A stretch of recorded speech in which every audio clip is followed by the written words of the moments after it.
When I walked away from my career, I truly handed my life 100% over to God. And I just said, I'm yours. Take me where you want me to go. I truly thought it was going to be behind the scenes, a quieter life. And to be honest, and you get this, Ed, we've been in news for a long time. You've been in the front of the camera.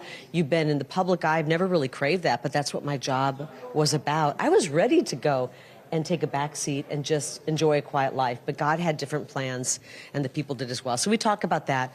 Isn't it crazy to think that we have God to thank for Kari Lake rather than her MAGA sycophantism, the rise in the far-right media ecosystem, and an existing belief that our country's election systems are broken that she capitalized onto to catapult her to fame? Nope, it's just pure divine intervention, folks. And just to remind you, every one of her legal challenges to the 2020 election has been repeatedly struck down by judges across her state, but that isn't stopping her from continuing her political grift, as, lucky us, she might be running for an Arizona Senate seat in 2024. As you know, Kyrsten Sinema faces a very interesting showdown in 2024 as it's the first test of her independent party label. So far, she is set to face off against Ruben Gallego, who Kari Lake referred to as that, quote, socialist guy that's running for the Democrats. Sounds like a great endorsement coming from her, doesn't it? Kari Lake's chances are at best similar to what they were in 2020 and at worst abysmal, seeing as she has pretty much squandered any credibility and goodwill she had, as she has latched herself onto the issue of election denialism and this idea that she's been sent from above to save the people of Arizona. I'm not an Arizona expert, but I have a hard time thinking that messaging is going to go over very well in a Senate race. It's only a matter of time before she realizes that her grift is up and she's better off going the way of another self-described candidate sent by divine intervention, Mike Lindell. Let's check on him.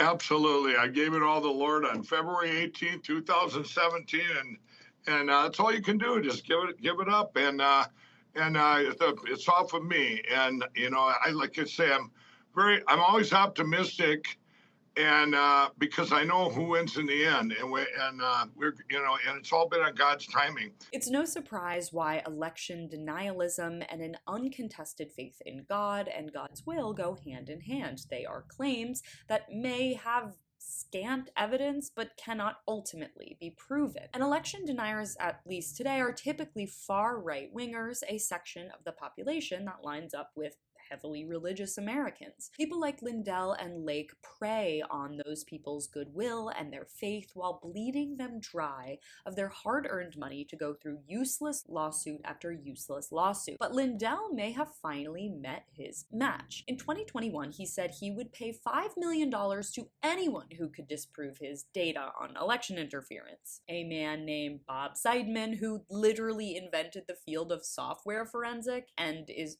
also a competitive gambler, took up the offer. He won the $5 million easily, and although the rest isn't exactly history, I think even Mike Lindell knows there's not much farther he can really go with this farce, and hopefully Kari Lake is right behind him. For more of my videos on the breakdown, stay right here. You can watch my latest video on Marjorie Taylor Greene getting stumped over the border issue by clicking on the link in the description box below. Thanks so much for watching. You can follow me on all platforms at Caro Johnson 917.